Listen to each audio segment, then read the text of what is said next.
días a todas y a todos y a todes aquí presentes en la sala virtual y los que nos estén siguiendo, nos estén viendo en otras redes sociales, en Facebook, los que nos verán después en la página YouTube y en otras redes del CEA, del Centro de Estudios de Asia y África.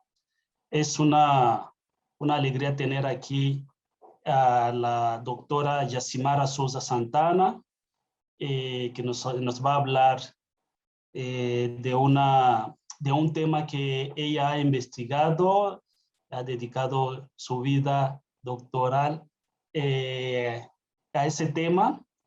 Y también quería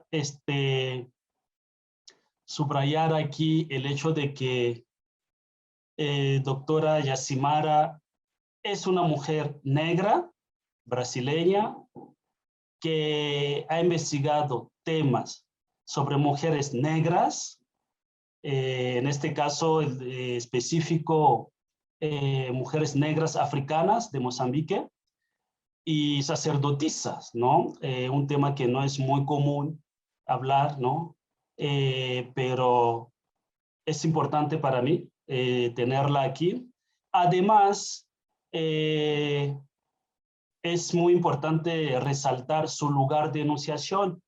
Aparte de mujer negra, ella se está conectando con nosotros, nos va a hablar de este tema desde Salvador, Bahía, que es el estado más negro de Brasil, ¿no? Entonces, para mí es una satisfacción, una honra tenerla aquí con nosotros para hablarnos de su tema de investigación. La doctora Yacimara Souza Santana es historiadora de formación, doctora en Historia Social de África en la Universidad Estatal de Campinas, Unicampi, São Paulo, y con estancia de investigación en la Universidad Eduardo Mondlane de Mozambique, y con un postdoctorado en el programa, está haciendo un postdoctorado en el programa multidisciplinario en estudios étnicos y africanos en la Universidad Federal de Bahía, Salvador Bahía, Brasil, con el apoyo del Centro de Estudios Africanos de la Universidad Estatal de Eduardo Mondlane, Universidad Eduardo Mondlane de Mozambique. Es autora de libros, uno que se llama Mujeres Africanas en Mozambique y en la revista Tempo, 2014. Otro libro, Médicas Sacerdotisas, Religiosidades Ancestrales y Contestación en el sur de Mozambique, en 2018. Valga la aclaración aquí, el tema del que nos va a hablar es sobre esto, sobre médicas sacerdotisas, religiosidades ancestrales y contestaciones en el sur de Mozambique. Y es organizadora del libro Historia, Salud y Culturas en África y Brasil, 2016.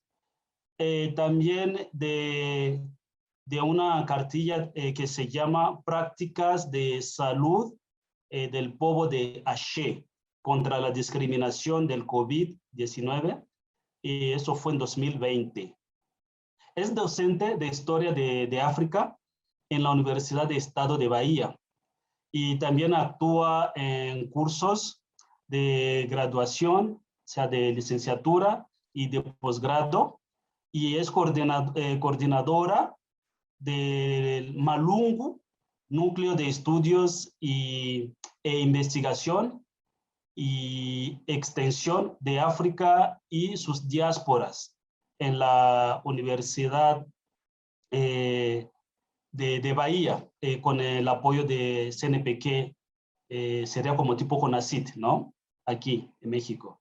Y por último es miembro del núcleo que se llama Negras, Núcleo de Estudios e Investigación en género, raza y salud, y que es de la Universidad Federal de Bahía, El Salvador. Bueno, aquí entonces tenemos a Yacimara, le voy a dejar la palabra y bueno, creo que aquí me mandó sus diapositivas para compartir con todo el público. Sí, Yacimara, me dices si quieres que comparta los diapositivas que me enviaste, los slides. Bem-vinda, Yacimara, querida. Obrigado, Cacosi. Devo afirmar que vou falar em português, porém, vou tentar falar despacio. Isso, Tá? despacio. Para mim, também é de muito gosto voltar a essa casa, ao Colégio do México, por ter sido também aluna no curso, aluna do professor Cacosi, no curso de Língua Swahili, aluna da professora Ishita Banerjee Dube, no curso de Metodologia em História e Antropologia, isto em 2011. Nessa ocasião, eu apresentei o projeto de pesquisa e hoje eu tenho a satisfação de trazer alguns dos resultados dessa pesquisa que continua aí em curso sendo repensada e aprofundada. Obrigada e obrigado pelo convite feito. Eu preparei um slide para facilitar a exposição. E eu peço ao professor Cacosi que faça a exposição dele nesse momento. Ya estoy compartiendo los slides. ¿Sí los pueden ver? Uhum. Sí. ¿Sí? Sí. Sim, Bueno. Sí, claro que sí. Vale. Yacimara, então você vai me dizendo se passo para o seguinte, essas coisas. Tá bom? Ok. Vamos, então, iniciar. A comunicação, o assunto da comunicação que eu escolhi para partilhar com vocês hoje, nesta conferência, resulta do trabalho de pesquisa, que foi a minha tese de doutorado, desenvolvida no programa de pós-graduação da Unicamp, e que deu origem ao livro, já mencionado por Cacosi, intitulado Médicas Sacerdotisas, Religiosidades Ancestrais e Contestação ao Sul de Moçambique. Essa pesquisa ela teve por objetivo investigar como médicas sacerdotisas e médicos sacerdotes conseguiram garantir a existência social do seu grupo e a continuidade das atividades de seu ofício num contexto histórico de intensas mudanças decorrentes do processo de colonização e independência. E os motivos deste propósito se justifica pelo fato de identificar que essas lideranças religiosas, antes da colonização, exerciam considerável influência no poder político, militar e religioso do Estado africano existente na região, cujo governo tinha seu centro naquela região sul de Moçambique. Eles exerciam influência nesse poder político, militar e religioso e também na vida cotidiana das populações africanas, do nascimento até mesmo após a morte. Eram as únicas pessoas que providenciavam assistência de saúde pública, jurídica, entre outros tipos de intervenção. Mas, após o advento colonial, essas lideranças perderam este lugar social. Ao menos o Estado colonial tentou fazer com que esse lugar social lhes fosse negado, porque, desde então, essas lideranças passaram a ser sujeitas a políticas que visaram ao desprestígio da sua autoridade e a desvalorização dos seus conhecimentos. E essa tensão, ela continuou nos primeiros anos após a independência. Então, nesta comunicação, eu pretendo partilhar um pouco do processo de construção da pesquisa e alguns dos seus resultados, mas eu darei foco à experiência dessas lideranças no contexto colonial, pontuando algumas de suas reações e o lugar que as mulheres ocuparam neste processo. Podemos passar, Cacosa? Pode sim. Inicialmente, quero falar quem são essas lideranças, qual o seu papel social.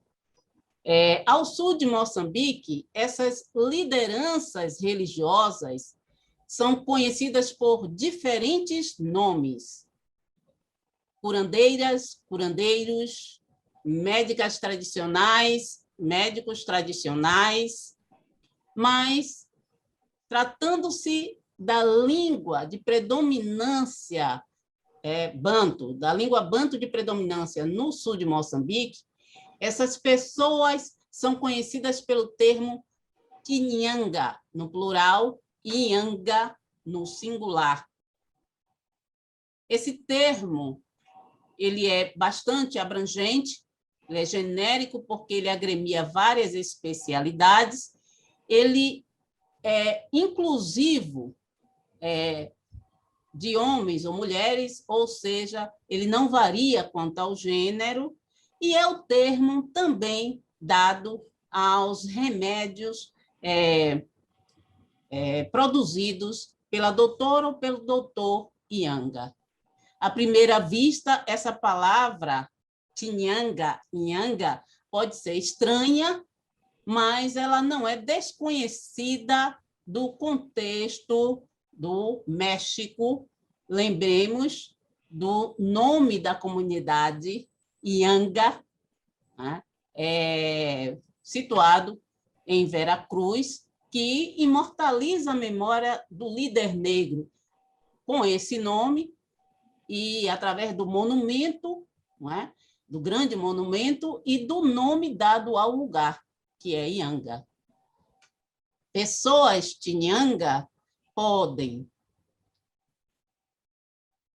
entrar em transe, podem intermediar a relação entre pessoas vivas e mortas, possuem profundo, amplo conhecimento do poder curativo através das ervas, podem consultar fatos da vida por meio do oráculo, o que aqui no Brasil é conhecido como jogo de búzios, e essas pessoas atuam como gestoras de situações diversas de sofrimento e de medo.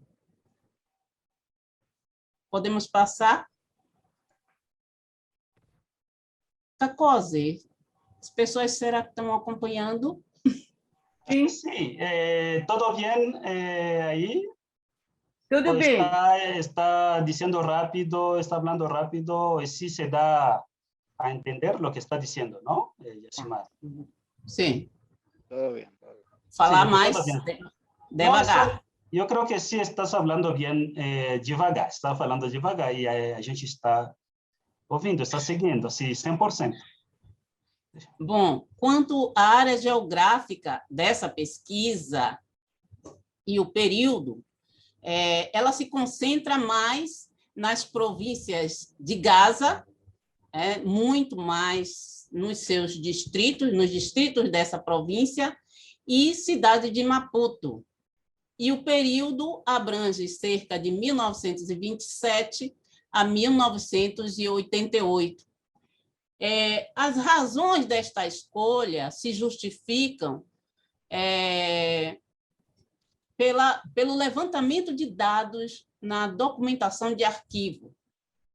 Meu primeiro movimento no arquivo foi identificar notas de prisões impostas a pessoas Chinyanga. E no período de 1916 a 1966, eu pude identificar 45 notas de prisões em todo o país, sendo que dessas 45 notas, a maior parte das prisões, eu pude notar, deram-se na província de Gaza, seguido de Lourenço Marques. Outra coisa que eu pude notar é que, na maior parte dessas prisões, homens foram presos. De 45, 42 prisões foi aplicada para homens, enquanto que para mulheres apenas 3 pessoas. Então, isso deu indicação de que a área geográfica de pesquisa teria que ser a província de Gaza, e não o norte, o centro ou norte de Moçambique, como antes havia sido previsto, conforme conhecimento superficial da literatura. E isso implicou, foi interessante, porque isso implicou na mudança da língua usada na região. Ao invés do Swahili, nessa região sul, a língua de predominância é o Xixangana. Podemos passar? Essa pesquisa utilizamos fontes orais e escrita. As fontes, o primeiro levantamento de fontes escritas foi feito no ano de 2010, em Moçambique, antes mesmo da aprovação no programa de pós-graduação da Unicamp. Esse levantamento visou dar maior sustentação ao projeto. E com a entrada na Unicamp em 2011, um semestre após, eu tive a oportunidade de realizar uma estadia no Colégio do México, onde eu pude realizar o curso de Swahili com o professor Kakosi, o professor Montanha, e tive a oportunidade também de me beneficiar do vasto acervo da biblioteca dessa instituição. Com a aprovação da Bolsa CAPES, eu retornei a Moçambique, e aí residi durante 1 ano, e nessa ocasião eu pude ampliar o levantamento de dados escritos nos arquivos de Moçambique, mas também nos arquivos de Portugal, precisamente em Lisboa, e realizar a pesquisa de campo, na província de Gaza, nos distritos de Xai-Xai, Chibuto, Bilene, e no bairro de Machakene, que é um dos grandes bairros da cidade de Maputo. É importante ressaltar que a pesquisa de campo foi feita, em sua maior parte, com membros e membras da Associação de Médicos Tradicionais de Moçambique e em língua xixangana. Por quê? Porque a maioria das pessoas se expressam nessa língua e desconhecem ou pouco falam o português. E esse é o caso da maioria de seus membros, que são as mulheres, as mulheres Tinianga. Foi muito importante o uso das entrevistas, porque elas ajudaram a compreender questões trazidas pelas fontes escritas, que, em geral, apareciam de modo muito preconceituoso, de modo muito etnocêntrico, né? As descrições e as questões relacionadas a esse grupo social. Podemos passar? A pesquisa mostrou que pessoas Tinianga reagiram de diferentes formas, tanto de modo individual quanto coletivo. Nem sempre essas reações elas foram movidas por consciência de luta contra a opressão colonial, podendo ser empregues em defesa da autonomia do ir, do vir e do fazer. Mas essas ações cotidianas foram de fundamental importância e, em conjunto com outras que visaram de modo mais direto o poder dominante na formação da ordem social hegemônica, elas tiveram consequências fortíssimas, né, impactantes nessa ordem social. Essas iniciativas elas foram vitais para a continuidade dos conhecimentos, né, desse grupo social, e as mulheres tiveram importante papel no desenvolvimento dessas ações. Então, quero chamar a atenção para uma delas, que é a questão da clandestinidade. Logo após a conquista portuguesa na região, após a derrota do Império de Gaza, nas batalhas que ocorreram entre 1895 e 1897, Tinianga passaram, eventualmente, a ser alvo de prisões, de julgamentos em tribunais, de confisco de seus pertences religiosos e até mesmo a castigos corporais. Seus conhecimentos, desde então, passaram a ser propagados como charlatão, como supersticioso, como feiticeiro e diabólico. Então, uma das iniciativas identificadas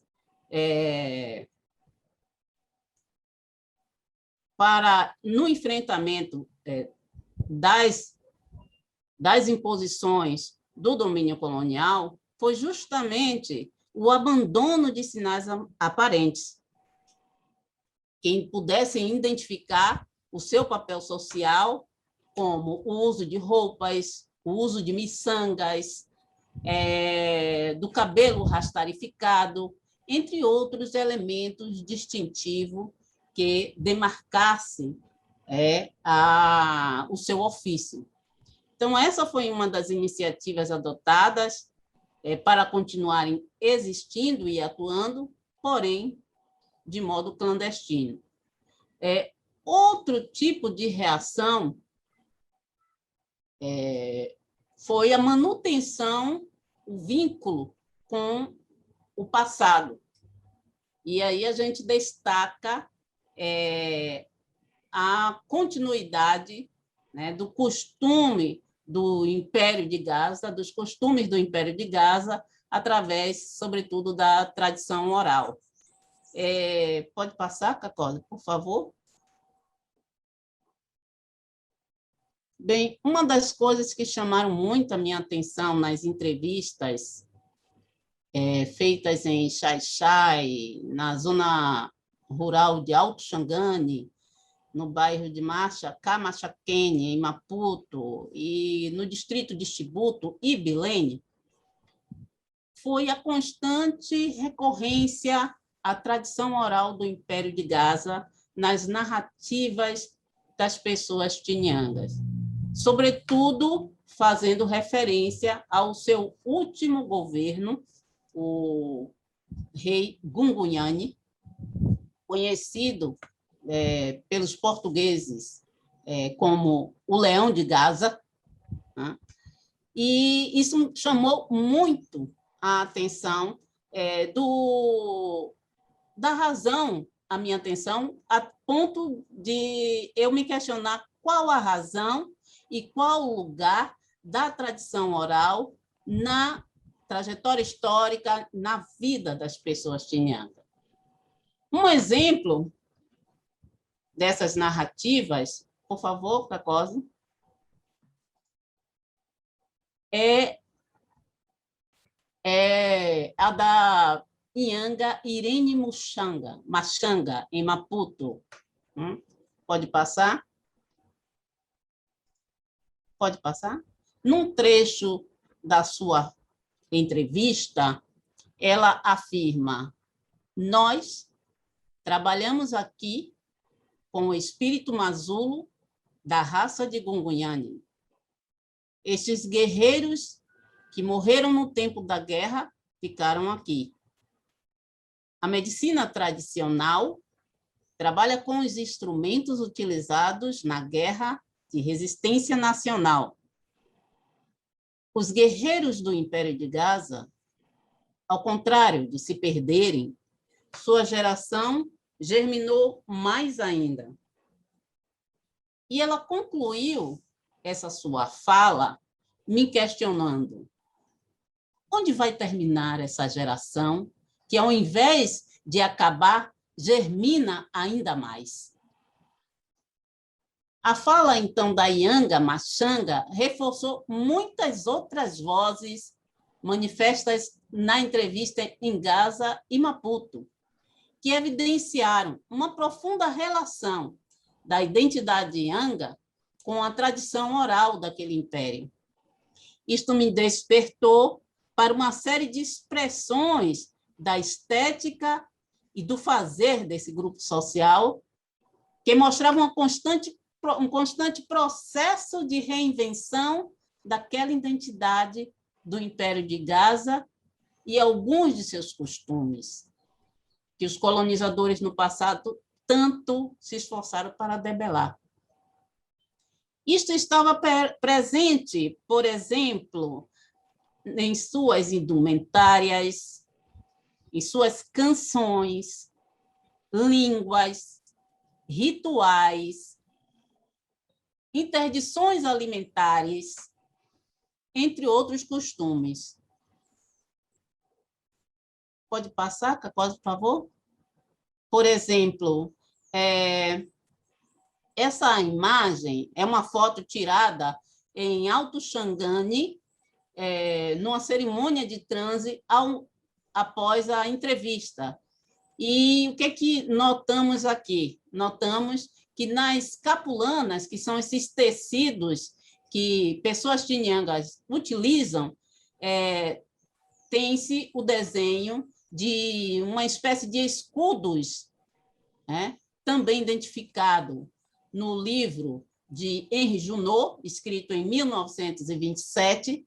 Esses escudos eram confeccionados com pele de boi.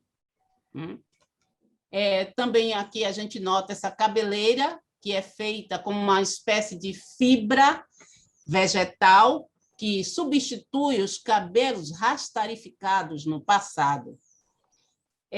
Também o uso de lanças. Podemos passar, Cacosa?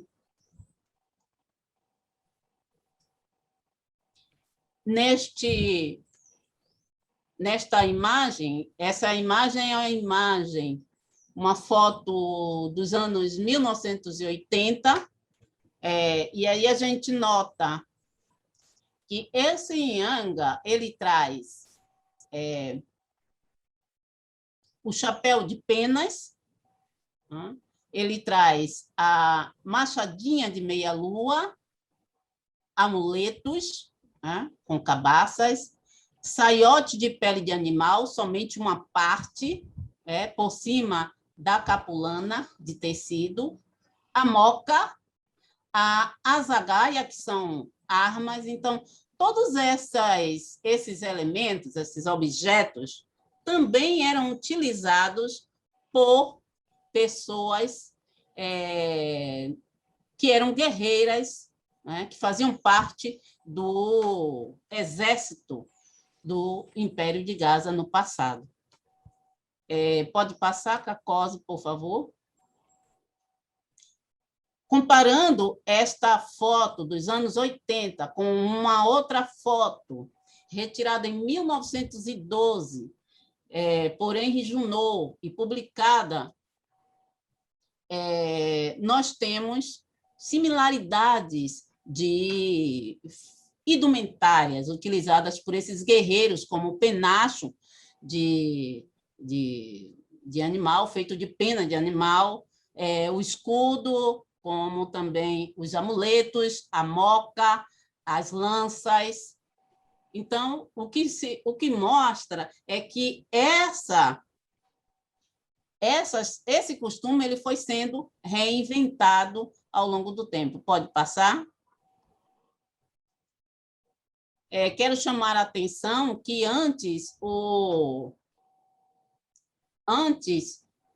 os guerreiros do Império de Gaza, além de serem guerreiros, eram também caçadores. Então, as roupas dessas pessoas eram feitas com peles, penas, né, dos animais que eles iam encontrando, além de também haver uma identificação do espírito de luta do guerreiro, da sua personalidade, com os animais. E a gente também encontra nas capulanas utilizadas por pessoas Tinianga figuras de animais diversos. Bom, sobre a contribuição das mulheres, aí eu preciso ressaltar, vou ressaltar apenas duas formas de agência, que seria a agência através da mobilização da cultura, uma delas. É preciso compreender que manter a conexão com as tradições do Império de Gaza, portanto, retroalimentava a continuidade de costumes, modos de organização social, política, econômica, religiosidades com suas cerimônias e conhecimentos africanos dos povos locais, que, apesar de sujeitos a hibridizações com as culturas portuguesas, tendiam a minar o projeto colonial de civilização levado a cabo por seus missionários cristãos. Eu digo que o sucesso da estruturação e hegemonia da política colonial, ela não dependeu apenas da força militar, mas também da mudança de mentalidade das pessoas africanas por meio da colonização de suas mentes. E na política do Estado colonial, patriarcal, racista, as mulheres foram excluídas, preteridas em relação aos homens para a contratação de trabalho assalariado, até mesmo em serviços domésticos. Então, em geral, a circulação dessas mulheres foi controlada e restringida às zonas rurais. Quero também chamar a atenção que as mulheres elas compuseram, na grande parte, o grupo social categorizado pela política colonial de indígena. E, segundo a lei, o Estatuto português, na época, indígena designava pessoas da raça negra apegadas às suas tradições. As mulheres, por circularem menos em relação aos homens, por conta da imposição do trabalho, tanto no território da colônia de Moçambique, quanto nos territórios vizinhos, África do Sul, elas ficaram mais conectadas com as línguas, com os costumes locais. E elas, então, se tornaram as maiores detentoras e transmissoras tanto dos valores culturais, né, quanto das instituições, normas africanas, entre outras coisas. Um outro aspecto que quero destacar é a agência destas mulheres por meio do transe. A íntima relação entre transe por espíritos e contestação ao domínio colonial se mostrou como uma ameaça desde a derrota do Império de Gaza nos finais do século XIX, quando um exército de guerreiros espirituais passaram a demarcar sua existência social na vida dos vivos através das experiências de transe. Mas esse exército, esse novo exército, ele passou a ser composto, em sua maioria, por mulheres médios.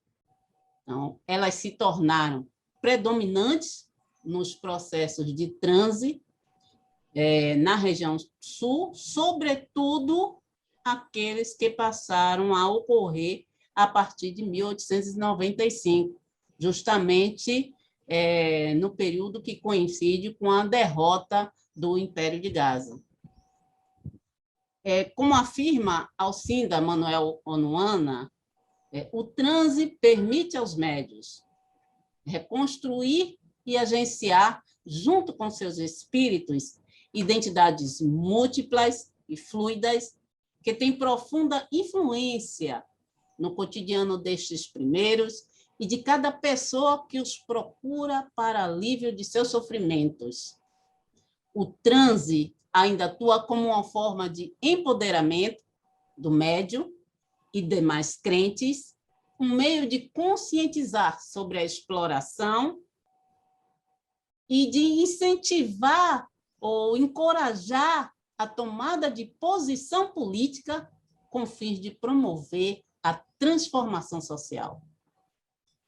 Diferentes pesquisas, como as de John Jansen e Van Dyck, já mostraram que os rituais estão intimamente relacionados com práticas da vida social, política, econômica, pessoal e ecológica dos indivíduos.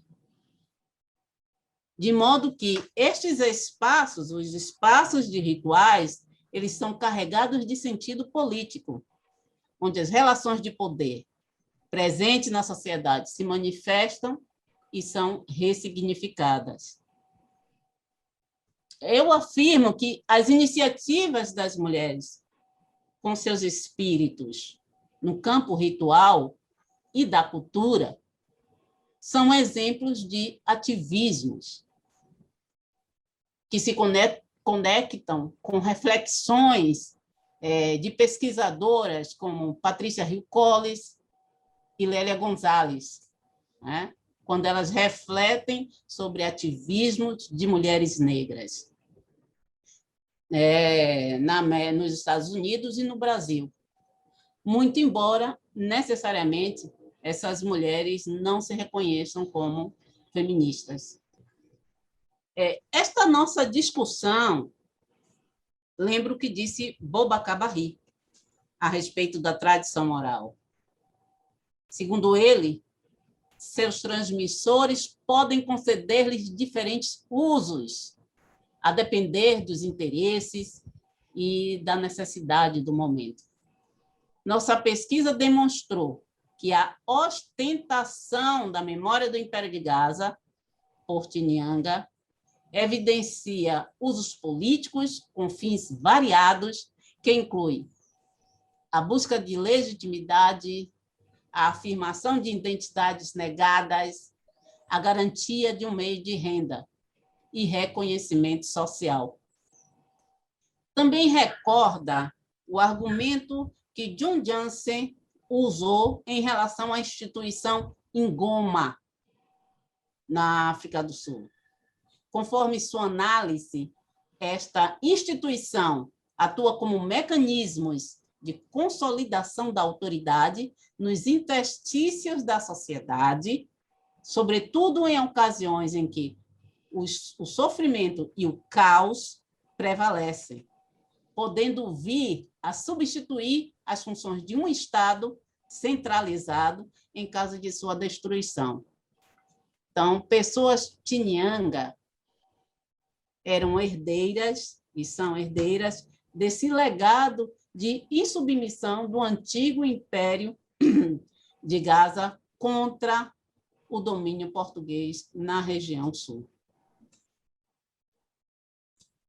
Bom, Kakosi, eu vou aguardar agora e a gente pode ampliar a partir das questões expostas. Muito bom. Então, eu vou deixar de partilhar a tela, né? Sim? O microfone. Sim, pode ser. Ah, pode. Bueno, muchísimas gracias, Yacimara, por la espléndida conferencia, exposición. Yo creo que seguro nos dejas, ¿no?, cosas para reflexionar, para, no sé, debatir. Y bueno, yo voy a decir algunos elementos aquí que escuché de ti y unas preguntas, pero igual voy a dejar a los demás también que pregunten, y los que están en la sala o las que nos están viendo también desde Facebook. A mí, bueno, alguien tocó algo aquí, perdón, me distrajo. Giuca, ¿estás entrando o saliendo? Bueno, el primer punto que quería decir yo, de lo interesante e importante de tu exposición, de esta investigación, es lo de descolonizar. Me llama la atención primero el título, como lo pones, dices médicas y sacerdotisas, ¿no? Y ahí, iniciando la charla, nos dijiste que esas mujeres, esas médicas sacerdotisas, están o siempre estaban desde el nacimiento hasta la muerte, ¿no? De alguien en la sociedad. Y ahí yo pensaba, sí, nuestros médicos, sí, están en el nacimiento, o los sacerdotes vienen, a veces te bautizan. Luego en la muerte también, bueno, cuando uno se enferma va al hospital, y igual cuando uno es cristiano, en este caso, por ejemplo, católico, el sacerdote va ahí a darte, no sé, la unción de los enfermos, etcétera. Como que también están ahí. Solo que para los Chinyanga, eso se junta en una, digamos, categoría. Son médicos y sacerdotisas. No se divide, ¿no? No es que unos sean médicos, otros sacerdotes, ¿no? Sino que son médicas sacerdotisas. Y ahí me lleva a esa cuestión de descolonizar los saberes, de descolonizar nuestra forma de atender, por ejemplo, las enfermedades, los problemas que aquejan a los seres humanos, ¿no? Hace poco me invitaron ahí en el TEC de Monterrey, al TEC de Monterrey a hablar algo sobre Ubuntu, y alumnos de medicina nos preguntaban, porque yo hablaba de Ubuntu y otro otra colega hablaba de los tojolabales, esa cosmovivencia, cosmovisión, tojolabal, maya tojolabal, y nos preguntaban alumnos de medicina, ¿cómo aplicar esto a la medicina, ¿no? ¿Cómo aplicar esas otros saberes, otras cosmovivencias, cosmosensaciones y a otros saberes? Entonces, una de las cosas que yo les decía era esto, que el pensamiento moderno, la racionalidad moderna se encargó de dividir los saberes. Medicina es una cosa y religión o los de sacerdotes es otra cosa, ¿no? Aquí lo que Yasimara nos está diciendo de forma muy magistral es que en esas cosmovivencias, cosmosensaciones, no es así. Se junta. Un médico puede ser sacerdote, puede ser historiadora, ¿no? O griot, etcétera, ¿no? Eso es lo primero que quería subrayar. Lo otro, qué bueno que lo tocas al final, de opresión colonial y religiosa. Y yo veía que mencionabas más digamos, a los colonizadores, pero no tocaba la parte también de esas religiones cristianas que llegaron. En este caso yo estoy seguro la Iglesia Católica, cómo estuvo implicado o ha estado implicada en esa cacería, en esa opresión contra los Chiñanga, ¿no? Y también la parte local, como que en el último momento lo tocaste muy bien, digamos, las complicidades de los mismos hermanos y hermanas africanas, digamos, haciendo alianza con el colonizador, con la Iglesia Católica o el cristianismo, que oprimen a esos saberes milenares locales, ¿no? Entonces, por último, la clandestinidad también me gustó mucho y me recordó lo que en Brasil se ha estado llamando como, yo lo veo así como aquilombarse, como ese hecho de decir, ok, me están oprimiendo, me están excluyendo, pero yo voy a buscar mecanismos de reexistencia, de reinvención, de recreación.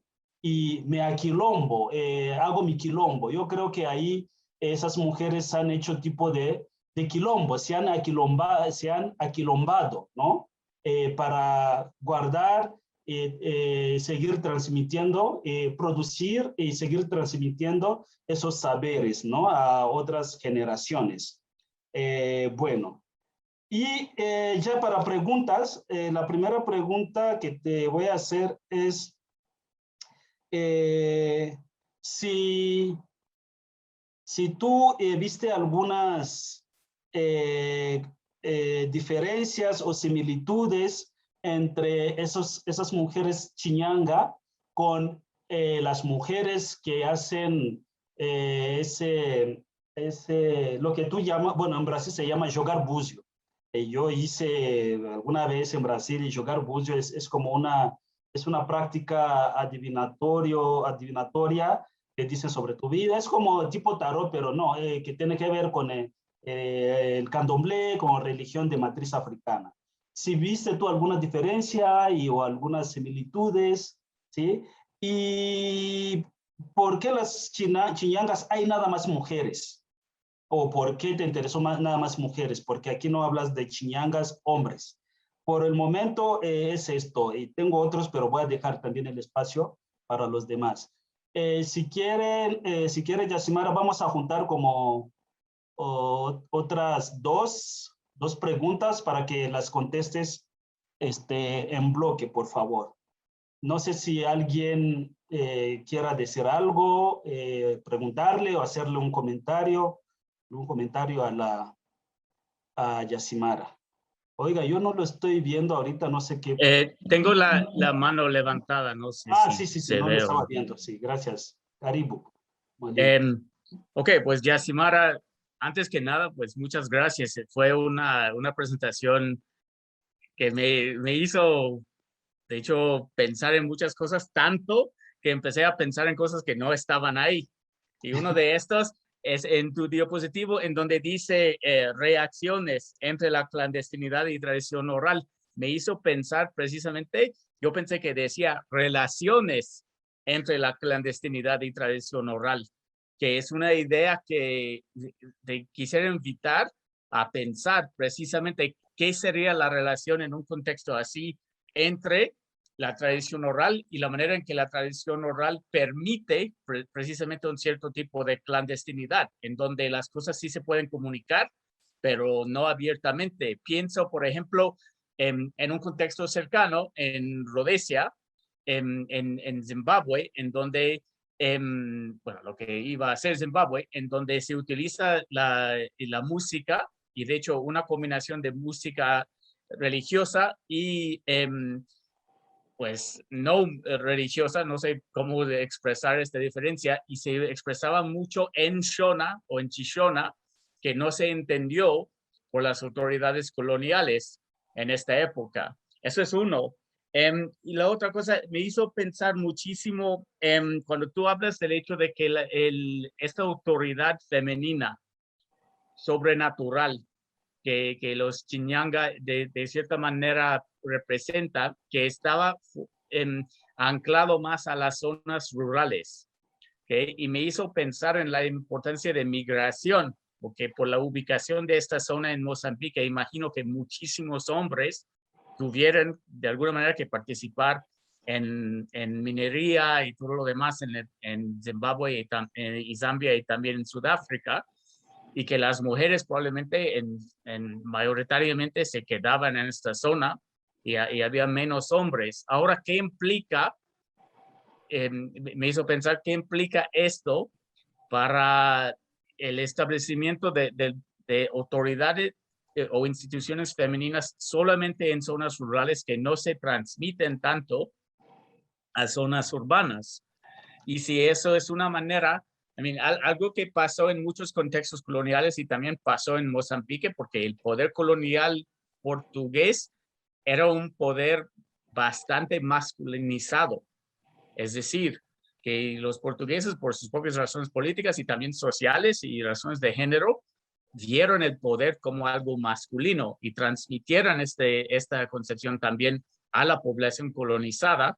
Y a veces, no voy a decir siempre, pero a veces los hombres también dentro de estas sociedades y comunidades colonializadas se aprovechaban de esto. Pues nos van a colonizar a nosotros, pero no tanto como a las mujeres. A ver, yo sí me voy a agarrar del poder que puedo, inclusive si eso implica disminuir el poder que tienen las mujeres. Eso es lo que pasó en zonas, por ejemplo, en Nigeria, en el sur, en el suroeste o sureste de Nigeria, en la zona Igbo, en donde hay varias instituciones femeninas que perdieron su poder precisamente durante el periodo colonial, y que los hombres africanos Igbos muchas veces estaban complícitos en este tipo de cosas. Entonces, eso es otra pregunta, si era algo deliberado de algunos poderes coloniales en conjunto con los hombres también, de que, mira, sí vamos a dar esta zona rural a las mujeres. Ellos sí pueden tener sus instituciones ahí, porque en tus fotos también noté que la mayoría de las personas participando en los eventos son mujeres. No solamente los que están actuando, pero los que están observando también. Había alguna que otra persona que era hombre, pero la mayoría eran mujeres. Entonces se me hace que hay una separación así. Bueno, y la última cosa, me gustaría saber un poquito más. Hablas de la movilización femenina de cultura. Y me hizo pensar, ¿lo están movilizando solamente como resistencia o mantenimiento de sus tradiciones en un enfrentamiento con culturas más poderosas en términos políticas y económicas, como los portugueses, o hay algo más complejo que está pasando ahí? Si ellas están intentando a través de sus instituciones en ayudar a evolucionarse estas formas culturales, o es simplemente movilizar la misma cosa que existe sin cambiarlo para que puede utilizarse para enfrentar estos poderes que están infringiendo de alguna manera ahí. Pero muchas gracias, me encantó. Então, Jacimara, você está entendendo tudo? Ou a gente está falando rápido e você não consegue? Vamos ver se eu conseguir acompanhar. Senão você vai perguntar. Olha, eu vou ler para você uma pergunta que está aqui, que fez o nosso aluno David. Ele pergunta assim, tem tido intento de apropriação culturais dos conhecimentos das médicas sacerdotisas por parte da medicina hegemônica? Ou tem sido uma linealidade de negação dos saberes delas? Ok. Bom, você já pode. Tá bem, vamos começar, então.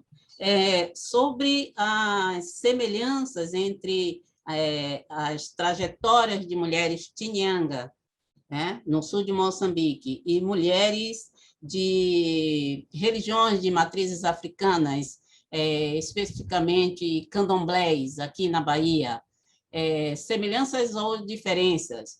Eu posso mencionar que, desde a trajetória histórica dessas mulheres, se aproximam, porque também aqui no Brasil,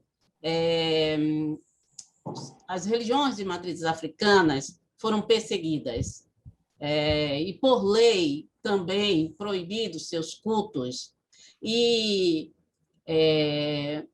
as pessoas envolvidas no culto tiveram que desenvolver diferentes estratégias para dar continuidade a essas expressões religiosas. E as mulheres aqui também tiveram significativo papel na manutenção desses cultos. E quando se fala também em cultos, religiões de matrizes africanas, não falamos somente em fé, como também, isso se remete também à experiência em Moçambique.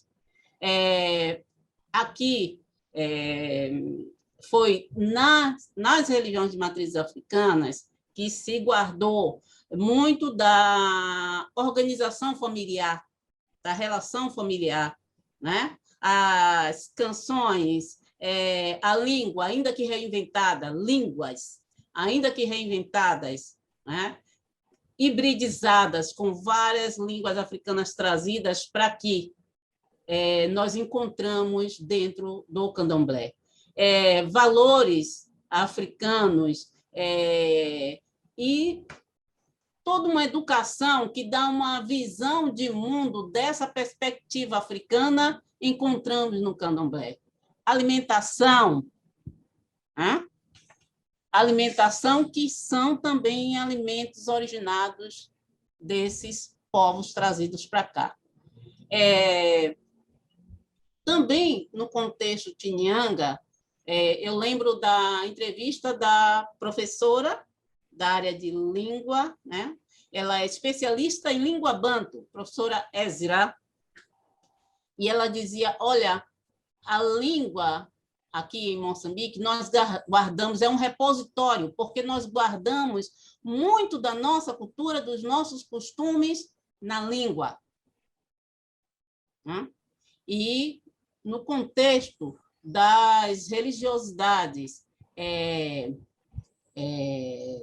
professadas por Tinyanga, nós encontramos o uso de línguas Xindau, Xizulu, que são línguas dos povos Vanguni, que fundaram o Império de Gaza, dos povos Vandal, né?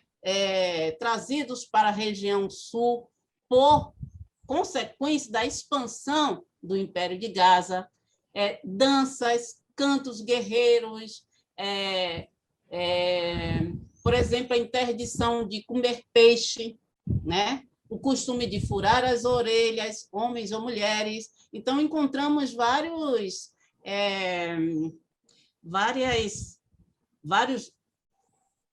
tradições e valores da cultura que estão dentro dessas línguas, que estão dentro desses espaços religiosos, né? Que não falam do passado somente, mas falam também do presente. Por que a ênfase em Chinyanga femininos?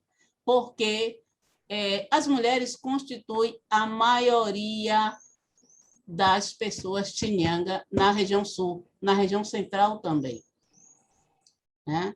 E por que elas se tornaram maioria? Aí nós temos a questão do transe, que é um fenômeno que tende a ser mais frequente entre as mulheres,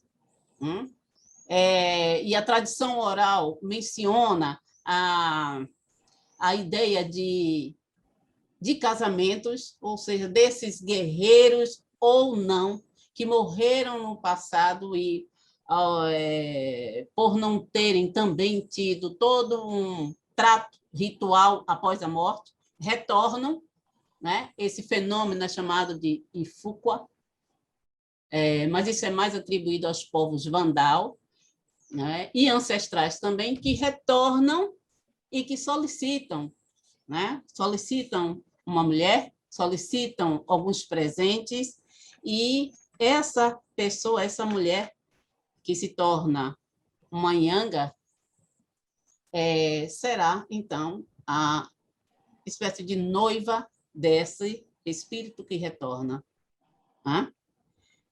Outra questão também é que, com o domínio colonial português, né, foi bastante enraizado numa ideologia patriarcal. Então, o homem era o centro da exploração de mão de obra, né? Era o centro da produção e geração de riquezas. Então, era o homem que deveria ter uma caderneta que seria constantemente investigada se ele estava empregado ou não, enquanto que as mulheres não era exigido isso. No entanto, tratando-se de mulheres negras, as mulheres negras também eram exploradas. Sua circulação restringia-se às zonas rurais, mas nessas zonas rurais, essas mulheres trabalhavam nas terras de seus maridos para a produção a produção ampla para exportação a serviço do Estado colonial e, às vezes, de privados. Então, por isso, a ênfase nas mulheres Chinyanga, e porque elas tiveram mais proximidade com as línguas, com as culturas, como eu já havia explicado, essas mulheres elas tiveram muito mais possibilidades de não serem flagradas em exercício de suas atividades, como Nyanga, em relação aos homens, como eu mostrei naquele quadro inicial.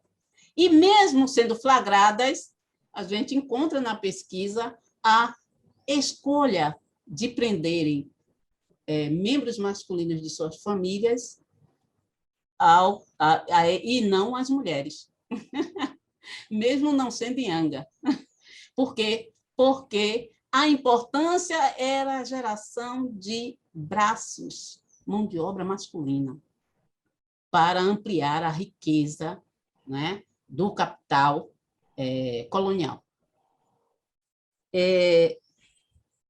Sobre a relação entre clandestinidade e tradição oral, sim, Rosenberg, isso é muito importante, e, de fato, assim, existe, sim, muita relação, né? Porque era através, então, da língua, desses cantos, né? Dessas danças, que se reinventava a tradição de resistência desse antigo Império de Gaza.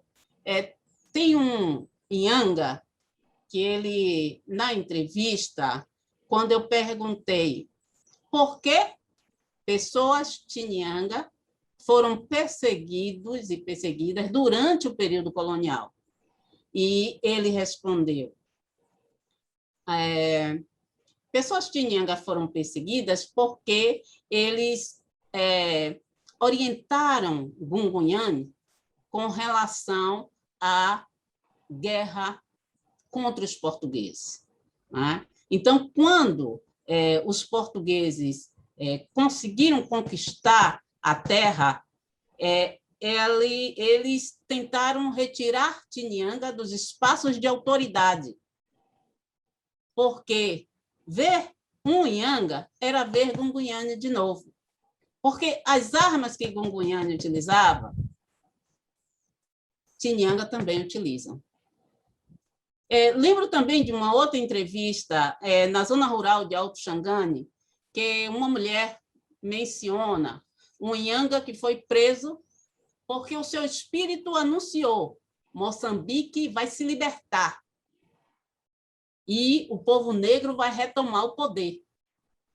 Então, os espíritos eram esses que davam recados do futuro que se avizinhava e do presente submisso, né? Tem um português que lutou na Guerra de Conquista, José Branquinho. Ele dizia: eu me surpreendi com esses africanos. Quando a gente pensa que está tudo bem, né, se estoura uma revolta, porque ele disse: eu não esperava que houvesse nova revolta em 1897. Acharam que, com a derrota do Império de Gaza, com a prisão de Gungunhane, levada para a ilha de Açores, estava, né, findado aquele império. E, no entanto, não. E ele não findou ainda porque retornava em espírito. Eu encontrei um documento de 1914, mais ou menos, que dizia, era uma carta confidencial de um funcionário da migração que dizia: olha, eu escutei um boato entre os trabalhadores dos caminhos de ferro.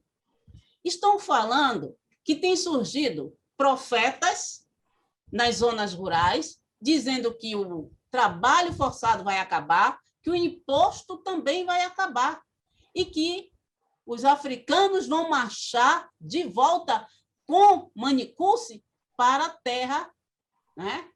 Para a terra de Manicuce, né? Que os maxanganas vão voltar marchando para a terra de Manicuce. Ora, Manicuce é o nome de um dos reis antecessores ao reino de Gungunhane. Então, o espírito falava de que, olha, isso realmente é uma exploração material, essa situação tem que terminar e vocês vão retomar o poder.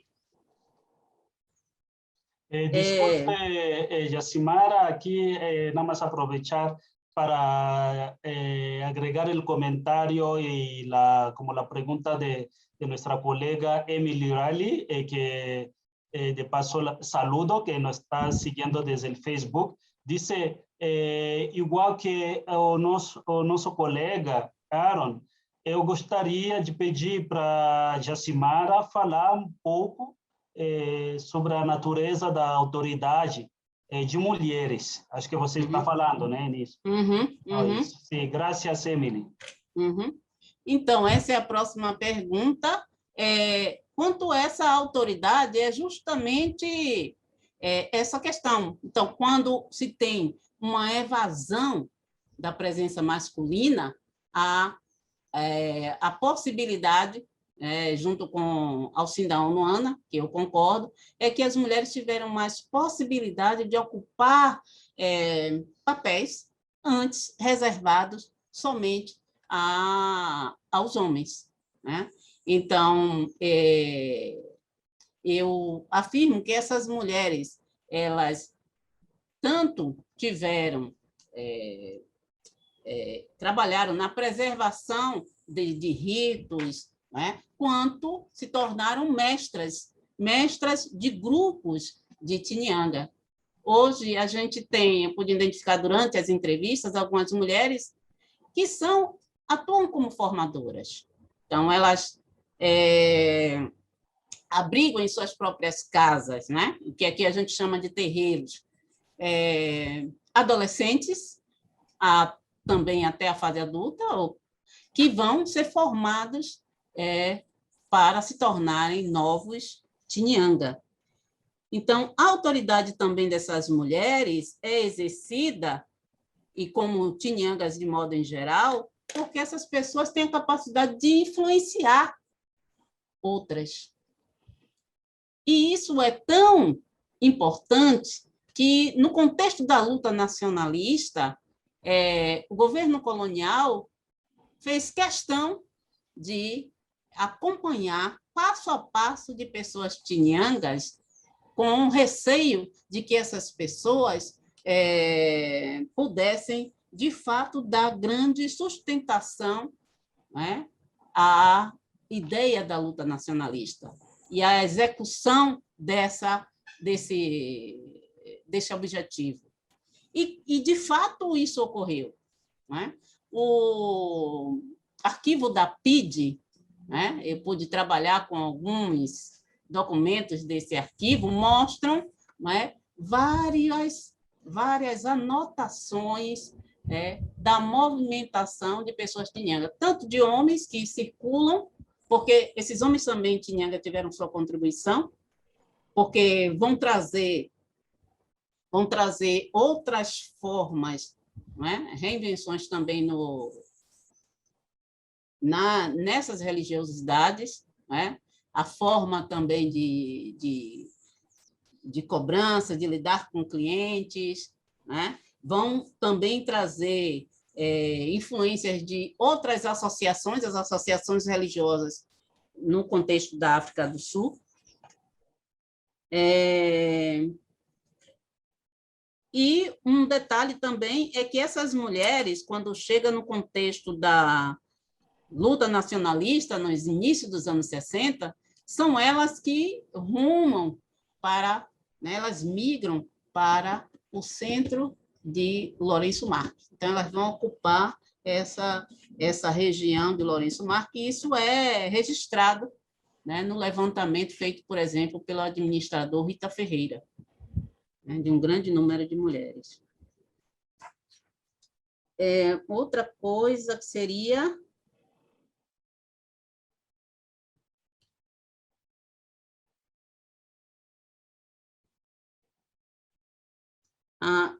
não sei se seria mobilização como resistência, né? Falar um pouco da mobilização da cultura como forma de resistência. Eu lembro que, quando perguntava a pessoas tinianga como vocês reagiram diante das interdições impostas pelo Estado colonial, e alguns diziam, não fizemos nada, é a natureza, né? É a natureza, nós não podemos negar a natureza. Então, a visão de mundo, a cultura, tudo isso exigia dessa necessidade da ação de pessoas tiniangas na vida das pessoas. Então, as pessoas não abandonavam, ainda que adotassem a proposta de embranquecimento, né, da política colonial, chamado de assimilação. Ou seja, atendendo ao abandono, entre aspas, da língua, né, da sua religiosidade, das suas religiosidades, da forma de morar, né, deixando, por exemplo, usando móveis, né, e deixando de consultar tinianga, entre outras coisas.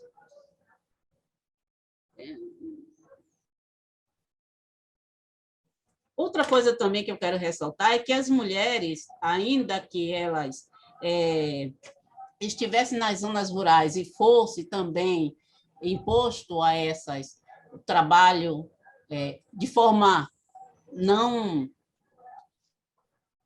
modo não formal, ou seja, né, isso repercute que o salário era variado, podia ir desde ao ganho de tecido ou ao ganho de algum dinheiro, mas com certeza em menor quantidade em relação aos homens que trabalhavam, por exemplo,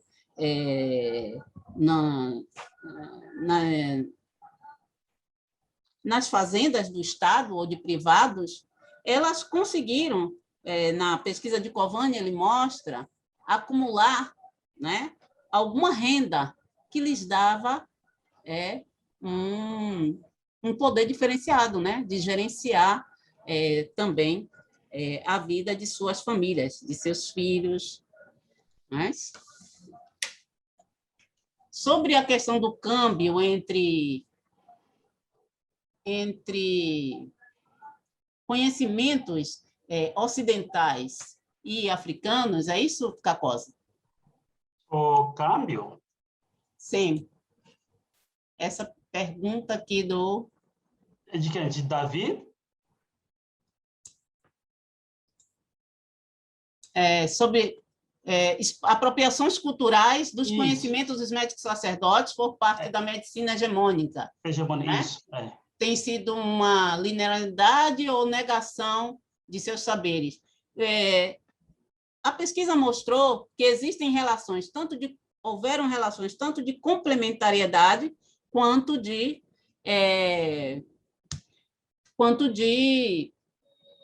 conflito. Né? Sim, de fato, ao mesmo tempo que administradores, médicos, missionários negavam, né, o valor desses conhecimentos médicos, ao mesmo tempo se interessavam por conhecê-los, sobretudo no que diz respeito ao conhecimento das folhas e seu poder de cura. Então, ao longo de todo o tempo. Também tem o caso, porque a gente teve, no sistema colonial, eles prepararam muitos africanos na condição de enfermeiros, e a maior parte dos serviços médicos, sobretudo nas zonas rurais, era feito, sobretudo, por essas pessoas. E a gente encontra casos, né, de médicos e também desses enfermeiros conciliarem essa assistência médica com uma ou outra Ianga. Então, as duas coisas aconteceram. Antes mesmo da Organização Mundial de Saúde, no final dos anos 70, chamar a atenção dos Estados africanos para a inserção dos saberes dessas pessoas, os saberes endógenos, nas políticas de saúde, pessoas Tinianga já faziam isso durante o período colonial, mas, lógico, sem o consentimento oficial do governo. Eu acho que as perguntas que foram dadas, eu respondi, Kakosi, mas não sei, eu acho que tem outras. Mas muito obrigado. Aqui tem outras perguntas. Vamos abrir a segunda ronda. Si alguien más quiere preguntar directamente, los que estamos aquí, sobre todo en la sala virtual. Bueno, yo tengo otra pregunta, pero prefiero dar paso a los que escribieron y después, si hay tiempo, puedo preguntar. Sí, podemos juntar otras tres, porque aquí ya hay dos. Bueno, pues es una pregunta muy puntual, Yasimara. Hablas del trance como una manifestación de estas Chinyanga femeninas y la manera en que funcionan. Y me hizo pensar en una práctica que existe en Tanzania especialmente, pero en toda la zona costera, hasta Somalia, de hecho en el norte de Mozambique, que se llama Ngoma za Mashetani. Pero se ha escrito mucho acerca de esto, el hecho de que las mujeres que entran en trance, lo que está pasando es que no tienen otra forma de autoridad. Entonces manifiestan esta autoridad sobrenatural por una falta. Es una propuesta. Yo no sé si sería la verdad detrás de esto, pero se ha propuesto que las mujeres precisamente practican este tipo de cosas porque no hay otra manera de consolidar su poder. Y me pregunto si hay algo similar que está pasando en el caso de Mozambique y de esta zona de Mozambique.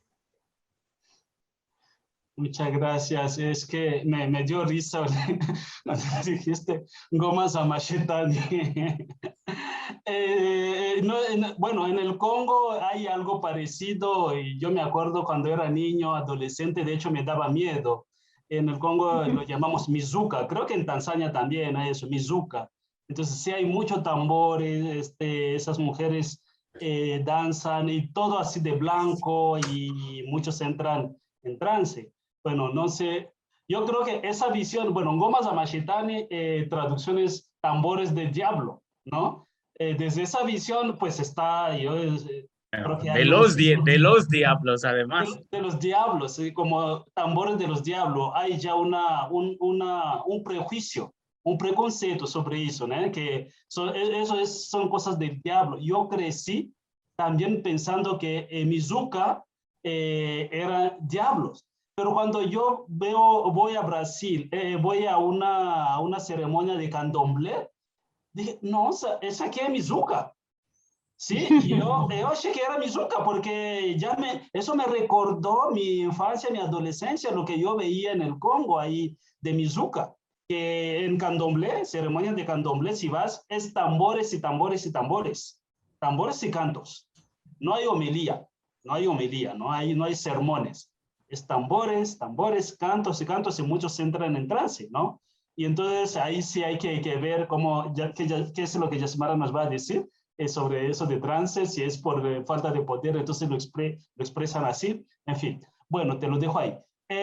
Leo aquí la pregunta de Lady Cristina Almeida, que nos está acompañando aquí. Dice, gostaria que a professora Yasmara falasse um pouco sobre as mulheres Chinyanga não se considerarem feministas. Dialoga com o estudo da antropóloga Oyeronki sobre povos yorubás. O gênero é um conceito ocidental que tentam universalizar para todas as culturas e não cabe às culturas africanas. Esa es la pregunta y, digamos, comentario de la compañera que está aquí con nosotros, Chris. Y Yoslan dice, no sé si te la leo directo en español o en portugués. En español, devagarzinho. ¿Puede ser? Sí. Muchas gracias a la profesora Yasmara por su conferencia. Mi pregunta va encaminada a saber si con la independencia de Mozambique, las mujeres Chinyanga han incrementado su rol en la sociedad y si no sufren discriminación o exclusión social en las zonas urbanas. ¿Sigue siendo su activismo concentrado en las zonas rurales? Muchas gracias. Bom, você tem 3 perguntas para responder. Uhum. Sobre a questão do poder das mulheres, não é? Relacionados ao transe, como o Rosenberg menciona, dá a impressão de que se trata de digamos, um poder marginal, não um poder central, e que faz lembrar abordagens também antropológicas anteriores a essas de John Jansen, Van Dijk,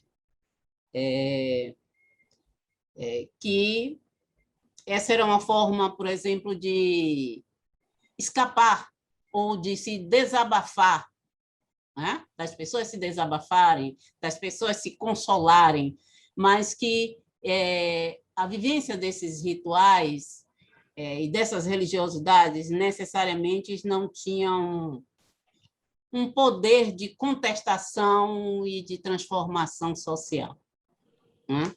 E é justamente como eu tinha mencionado, que a partir dos anos 80, uma literatura vem sendo revista que mostra o teor político dos rituais e dessas religiosidades, né? Alcinda Ono também trabalhou isso no seu livro publicado em 2002. Porque quando se tem... Eu queria falar da relação entre identidade e ancestralidade. Porque quando se tem coragem, e é o que, nesse processo, essas religiosidades, a vivência dessas religiosidades mostram, é que quando a pessoa tem coragem, a pessoa também avança na esperança e avança também na fé de que tem capacidade de enfrentar e que pode vencer. Era basicamente isto que se cultivava, por exemplo, nas cerimônias militares feitas no Império de Gaza antes da ida dos guerreiros às razias. Então, eram cerimônias voltadas para trabalhar o espírito de invencibilidade, para que aquelas pessoas, aqueles guerreiros acreditassem que eles tinham condição de ir. Então, no contexto colonial de desvalorização de tudo que era africano, inferiorização, né? Africano e tudo que estava relacionado com suas culturas era lixo. Mas a vivência dessas religiosidades fazia o lixo se valorizar e o lixo falar, como diz Lélia Gonzalez. E o lixo dar ciência de suas identidades e de suas raízes. Não é à toa que Amílcar Cabral falava que a luta nacionalista era também uma luta cultural. Nas entrevistas com pessoas não Tinhanga, inclusive ex-combatentes com muita reserva, porque muitas dessas pessoas tiveram uma formação, né, marxista-leninista, né, que orientava a ter uma visão material da vida e excluir essas ideias religiosas. No entanto, algumas dessas pessoas puderam mostrar o quanto Tinhanga também tiveram sua importante participação nesses processos. A maior parte das pessoas que compuseram o exército da Frente de Libertação de Moçambique vieram da população. E há relatos de que pessoas, antes de irem, né, para o norte de Moçambique, passavam em pessoas que eram Tinhanga para poder se fortalecer, para poder se tratar espiritualmente. Então, esse poder não é tão marginal. Também tem um documento que tinha encontrado, eu lembro agora, de um funcionário. Ele trabalhava como professor e ele tinha ido ao Inhanga, para poder ter coragem de ensinar, para poder existir naquela sociedade. Então, quem é que tratava as pessoas do racismo que sofriam? Da exploração cotidiana, da desvalorização, das doenças. A assistência médica colonial, ela não atingia a população africana.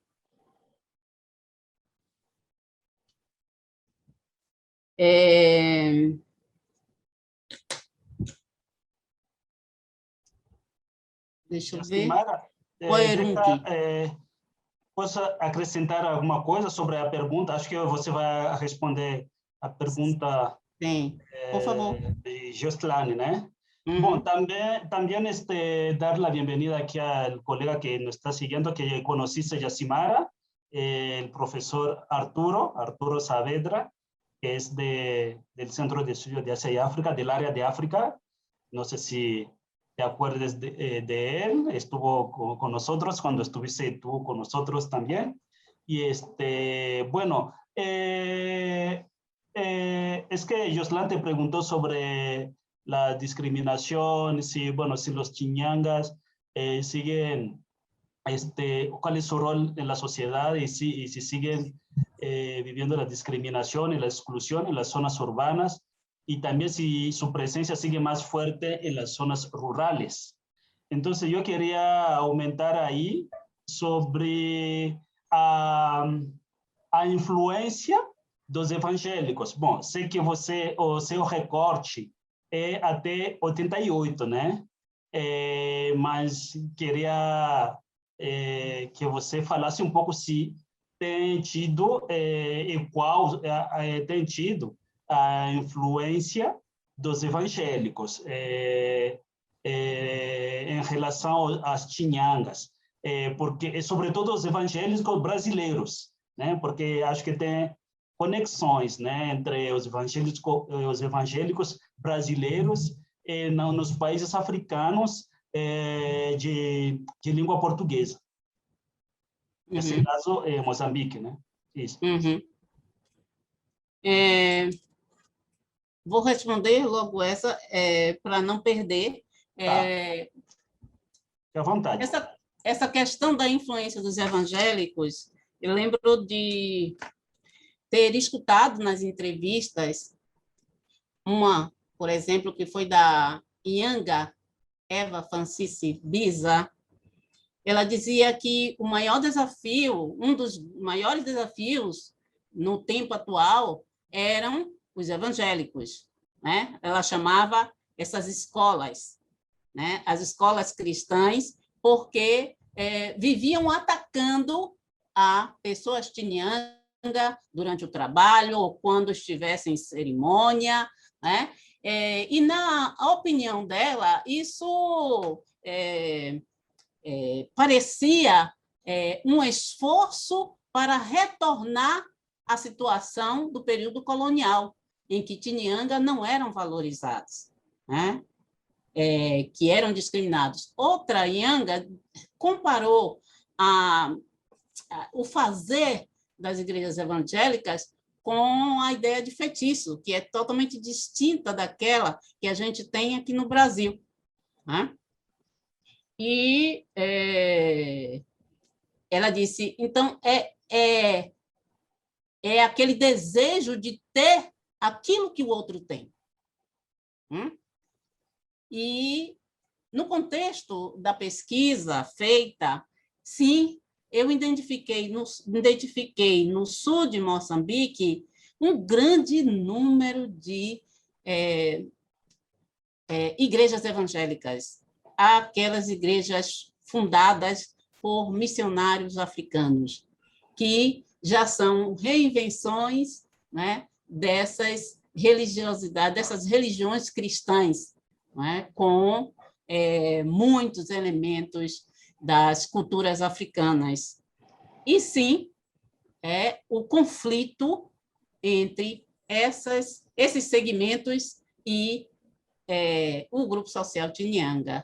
Agora, entre essas várias, né, denominações religiosas evangélicas, a gente pode destacar a Igreja Zione, que tem muito mais proximidade com o fazer do grupo social Ianga, e a ponto de pessoas dessa religião fazerem parte também da Associação de Médicos Tradicionais de Moçambique, né? Integrarem, mas com elementos cristãos. Então, o conflito também se evidenciou, mas havia também muitas similaridades, né, entre, por exemplo, a Igreja Zione e as práticas das religiosidades africanas. Então, há conflito.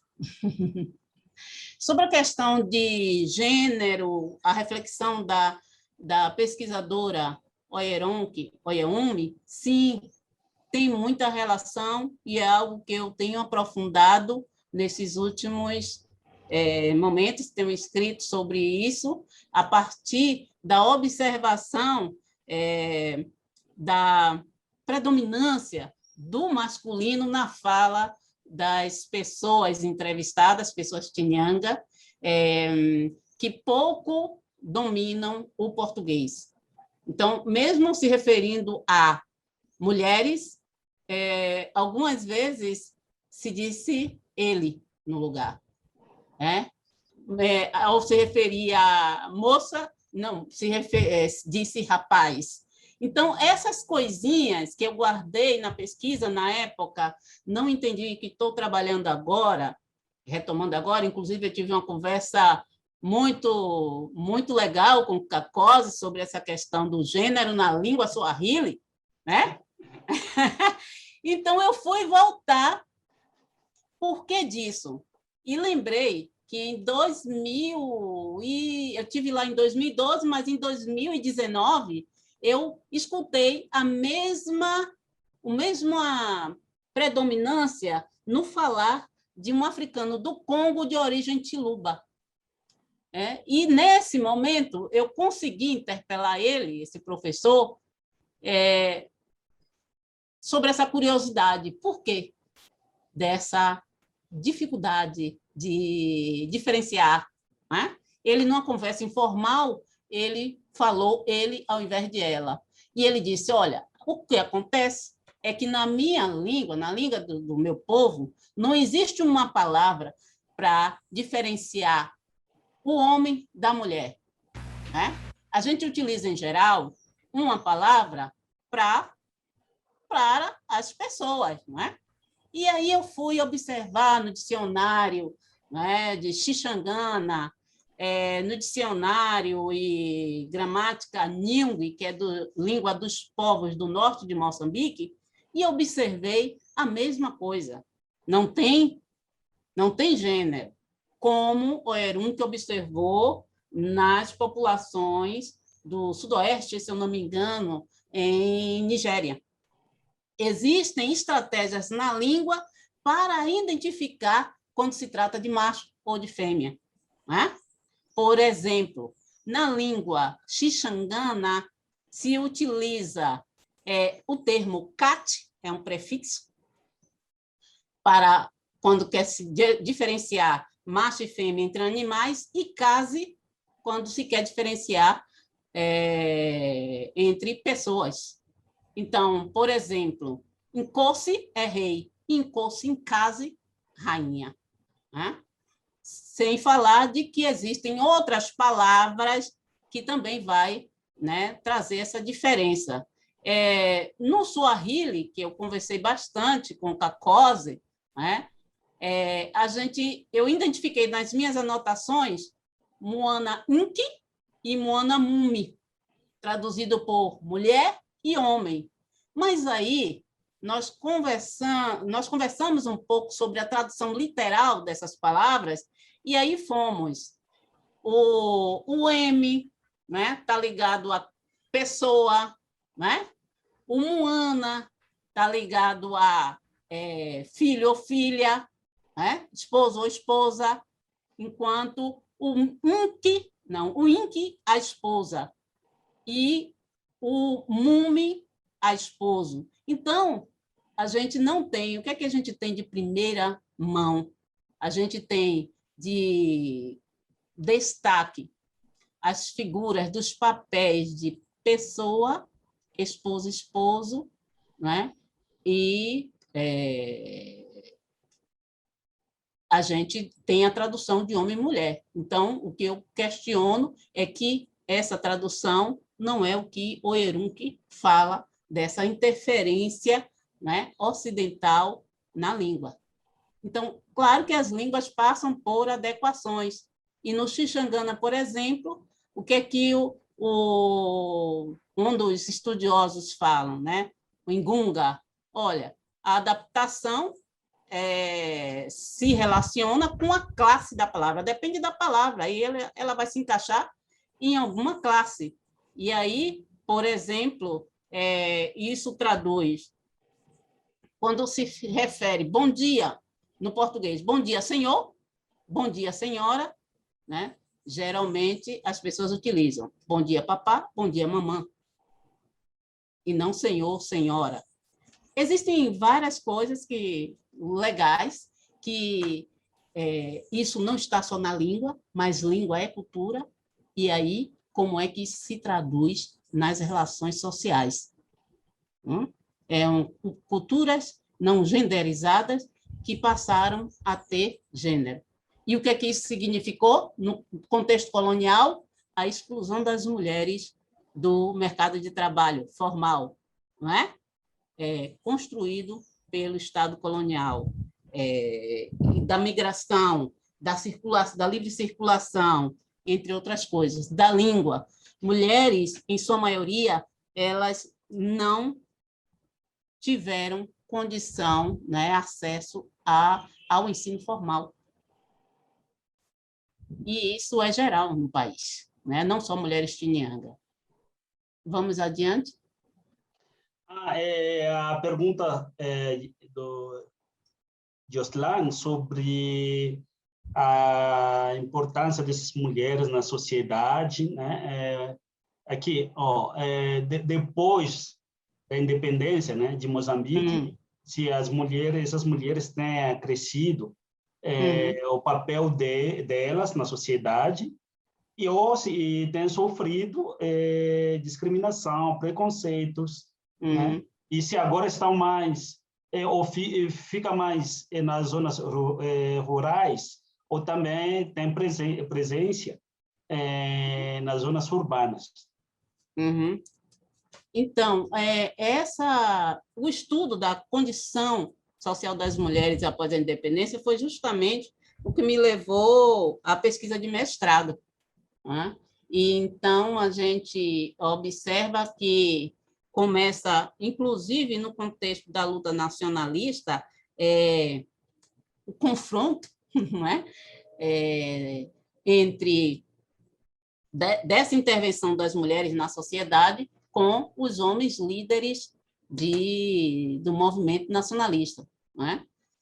Os pensantes do movimento nacionalista. E no contexto de Moçambique, as mulheres tiveram reconhecimento, não teve como não serem reconhecidas as suas intervenções e a sua reivindicação de também estar na linha de frente como guerrilheiras, né? Entretanto, se nota muitas dificuldades após a independência de alcance dos interesses dessas mulheres, né? Da idealização de interesses dessas mulheres para a transformação da sua realidade social. Entretanto, houve avanços em relação a outros lugares, como as mulheres passaram a ocupar espaço no parlamento, né? Com uma porcentagem, inclusive, significativa em relação a outros países africanos, passaram a ocupar funções antes não previstas, né, para essas mulheres. Lideranças nas organizações, né? Foi fundada a Organização de Mulheres Moçambicanas,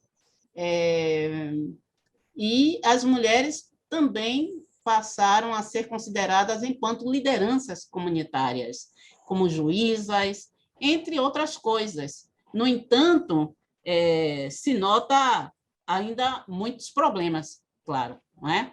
E pouco avanço em relação à proposta de emancipação.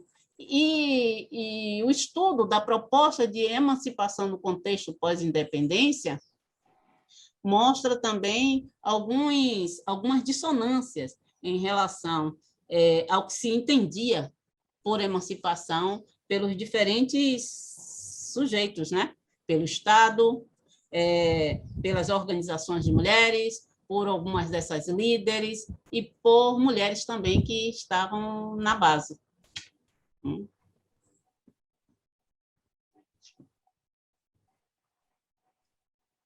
Bueno, no sé si alguien más tenga algún comentario, pregunta. Yacimara, eu tenho uma curiosidade aqui. Você falou que los hombres, bueno, cuando encarcelaban a la gente, que había más encarcelamiento de hombres que mujeres. Entonces me pregunté, ¿por qué si los que, digamos, los culpables o los que deberían ser encarcelados o por lo de los que eran perseguidas eran los chinyangas? ¿Por qué entonces se encarcelaban a los hombres y no a las mujeres? Se encarcelaba más a los hombres. Então, a minha investigação, né, mostrou que o interesse do Estado colonial era por ter mão de obra para geração de riqueza. E, como eu disse, a ideologia patriarcal, na base da política colonial conduzida pelos portugueses, era que os homens eram os mantenedores, né? Os provedores. Não é isso? Mulheres ficam em casa, homens vão trabalhar. Então, eram os homens que era exigido ter carteira de trabalho, ter caderneta, né? E mostrar que estavam efetivando o trabalho.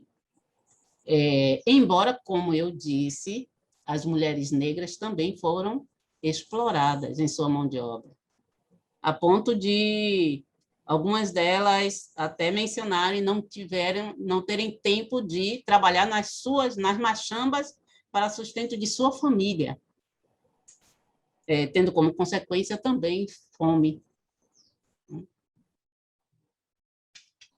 Então, tem alguns relatos que mostram essa situação. Homens eram preferidos em relação às mulheres em caso de prisão, porque geralmente era atribuído a esses homens pegos em flagrantes penas de trabalho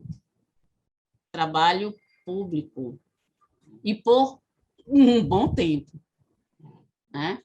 Alguns deles morriam antes de cumprir a pena, e a preferência era impor trabalho a homens, embora as mulheres trabalhassem nas zonas rurais.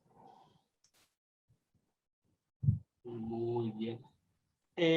Antes de olvidar, preguntó aquí Lady Cristina si su libro es disponible, porque le interesaría comprarlo, si su libro donde está esa investigación, si está disponible. Bueno, como las dos están en Brasil, ahí podrían hablar para ver cómo podría ella conseguir su livro.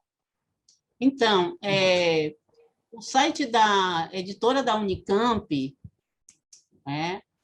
possivelmente pode ser comprado através desse site, e também o Amazon também tem disponibilizado. Colocando o nome do livro no Google, devem aparecer vários outros sites onde se pode obter a obra. Tá.